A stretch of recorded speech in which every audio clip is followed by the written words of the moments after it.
এখন 10টা 15 স্নান করলাম।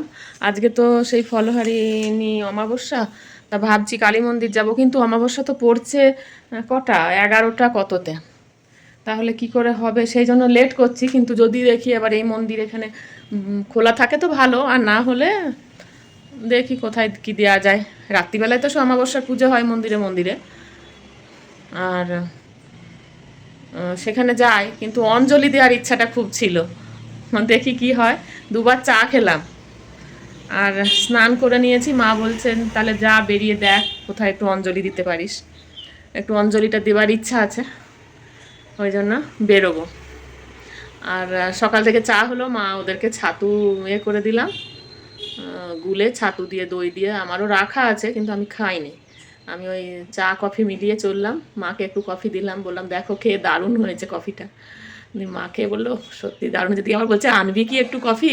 না না আছে, প্যাকেটে আছে, ঢালবো। ও এখন জমে যাচ্ছে, বেশি তো খরচ হয় না, ওই জন্য জমে যাচ্ছে। তো যাই হোক, সকালবেলা কিন্তু উঠেছি অনেকক্ষণ, 5টা এরকম সময় উঠে গেছি, কিন্তু শেয়ার করা হয়নি সবটা। পরে দেখি কতটা কি শেয়ার করতে পারি। যাই, ফুল তো আছেই ঘরে, মিষ্টি আর ফল নিয়ে একটু পুজো দিই। তারপরে বাজার থেকে একটু যদি ওই চা কেনার আছে, চাটা ফুরিয়ে গেছে, চায়ের কালারটা দেখে বুঝতে পারছেন আশা করি, যেটা লিকার চা খায় পাতা চা, ওই চাটা ফুরিয়ে গেছে, ওটা একটু আনতে হবে। তো বেরোবো যখন সব কিছু সেরেই আসবো। আকাশটা রোদও দিচ্ছে আবার মেঘলাও করছে, তবু অতটা অসহ্য নয়, এই হচ্ছে কথা। চলুন একা একাই যাই, ঘুরে আসি, কাউকে আর ডাকা হাঁকা করছি না।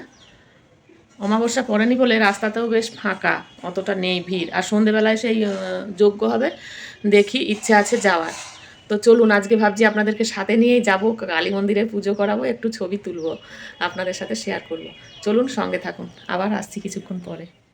এসে গেছি আমাদের এখানে বেশ বড় মন্দিরে। আমাদের কাছের মন্দিরটাতে কি বলুন তো, চাবি দিয়ে দিয়েছে, মানে 11টার পরে তখন বন্ধ হয়ে যায়। ওরা রাত্রে পুজো করবে তো সেই জন্য। তো এখানে এলাম, এখানে পুজো দিলাম। এখানেও জাগ্রত অনেক পুরনো দিনের কালী মা। তো আমার ইচ্ছে ছিল আজকে অঞ্জলি দেওয়ার, কিন্তু এখানেও সেই অঞ্জলি দেওয়ার ব্যাপারটা নেই। যা দেয়া হচ্ছে ওনারা পুজো করে প্রসাদি করে হাতে দিচ্ছেন। তো মনটা একটু কষ্ট হলো, এতক্ষণ আছি অঞ্জলি দিতে পারবো না। তো এখানেই খবর পেলাম এরই কাছাকাছি আর একটা মন্দির আছে, এই মন্দিরে অঞ্জলি দেওয়া হবে। তো সেই সব পুজো টুজো দিয়ে ব্যাগে করে নিয়ে বেরিয়ে পড়েছিলাম।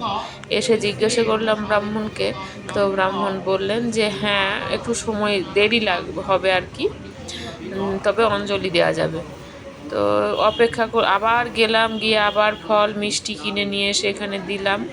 দেওয়ার পরে অপেক্ষা করলাম, পুজো বসে গিয়েছিলেন ব্রাহ্মণ, তো আমি বসেই থাকলাম।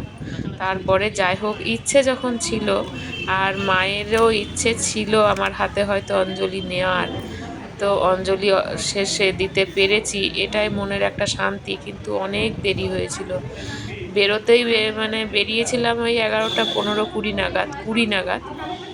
তারপরে এই দুটো পুজোর জায়গা ঘোরাঘুরি আর ফল মিষ্টি কেনাকিনি এইসব করতে করতেই আমার অনেকটা বেলা হয়ে গেছিলো। আর খিদে তেষ্টা তো পেয়েছে, বাড়ি এসেও গিয়েছিলাম। তো কি খেলাম কি না সবটাই বলছি।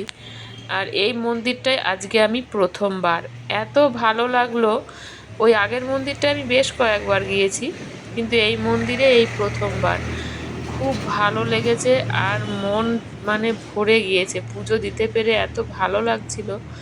আর তার সাথে অঞ্জলিও দিয়েছি, মানে খুব খুব সুষ্ঠুভাবে কাজ হয়েছে, অতিরিক্ত ভিড়ও নেই। আর ব্রাহ্মণ মশাই খুব ভালোভাবে পুজো করিয়ে আমাদেরকে যেমন যা বলছিলাম করিয়ে দিয়েছিলেন। তো সব কিছু সেরে বাড়ি এসে গিয়েছি।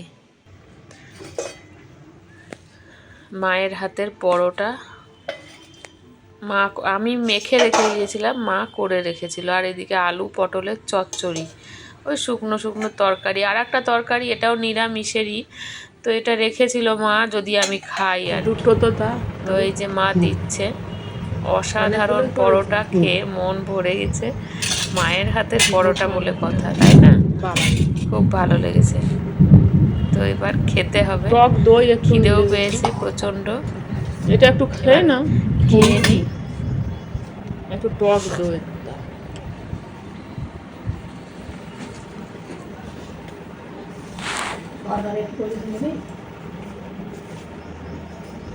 এটা তুমি একটু নিলে এই প্রসাদটা মা, এই যে আমাকে গোলটা দিয়েছো এটা, এটা একটু নাও। কি নরম হয়েছে, কি নরম হয়েছে, ভীষণ নরম হলো। গরমও নরম ছিল এইটা।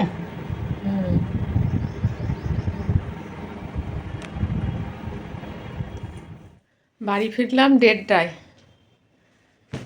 দিয়ে এই খেয়ে উঠলাম। আর দম নেই, দম এখানে ইতি।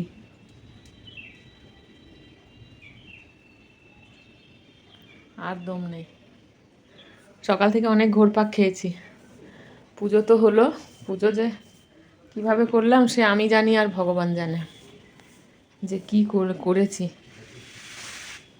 যাই হোক, কোনো রকমে পুজো অঞ্জলি দেবার ইচ্ছাটা ছিল, সেই অঞ্জলিটা দিতে পেরেছি, এটাই হচ্ছে বড় কথা। আর কি বলবো, চলো পরে আসছি, পরে আসছি। আবার একটু রেস্ট করতে হবে তো, 2:10 বাজে এখন, একবারে খাঁটি 2:10। দেখবে, এই দেখো, এই দেখো 2:10। চলো এখন শোবো না, রেস্ট মানে এখন শোয়া চলবে না। এই তো খেলাম, আর খেয়ে এখনই সাথে সাথে শোয়াটা ঠিক না। একটু বসি, একটু বসে নিই। বসে থাকতে থাকতে যখন আলিশি আসবে তখন ধপাস। চলো পরে আসছি। দুপুরবেলা দেখেছিলে যে পরোটা খেয়েছিলাম, পরোটা আর আলু চচ্চড়ি খাইনি দুপুরে। আলু চচ্চড়ি ছিল, মিষ্টি, ওই দিয়ে রাত্রিবেলার খাওয়াটা হয়ে গেছে। আর ঠাকুরের প্রসাদের একটু মিষ্টি, এইসব মিলিয়ে মিশিয়ে খেয়ে নিয়েছিলাম। এই তো হচ্ছে খাওয়া দাওয়া। তো এই হচ্ছে ব্যাপার, আর কি বলবো। চলো চলো, অনেক রাত হয়ে গেছে, এখন 11:15 বাজে। দেখবে, এই দেখো মশারি টাঙাচ্ছি, এবারে শুবো। সন্ধেবেলা থেকে পুজো, মন্দিরে গিয়েছিলাম, আবার কাছের মন্দির, ওখানে না গেলে তো হয় না।